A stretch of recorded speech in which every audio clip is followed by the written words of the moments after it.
வணக்கம் சார். என் பேர் செந்தில்குமார். நாங்கள் கில்டாப் நிறுவனத்தில் நான் இங்கே வேலை பார்த்துக்கிட்டு இருக்கேன். இப்போ நாங்கள் முன்னுக்கு இந்த கார்னேஷன் இந்த மாதிரி ஒரு பயிர்களை பண்ணிக்கிட்டு இருந்தோம். இப்போ ஆல்டர்னேட்டாக பண்ணதுக்காக இந்த ஸ்ட்ராபெரி பண்ணால் இன்னும் கொஞ்சம் நல்லா இருக்கும் அப்படிங்கிறதுக்காக ஒரு ட்ரையல் பிளான்ட் போட்டோம். அது இப்போ எங்களுக்கு நல்லாவே வந்துகிட்டு இருக்கு. இப்போ பார்த்தீங்கன்னா இப்போ ஓரளவுக்கு ஈல்டு இதில் நல்லா இருக்கு.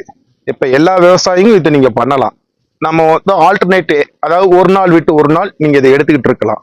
இது கிலோ 400 ரூபாயிலிருந்து 500 ரூபாய் வரைக்கும் போயிட்டு இருக்கு. தாராளமா இதை நீங்க எல்லாருமே பண்ணலாம்.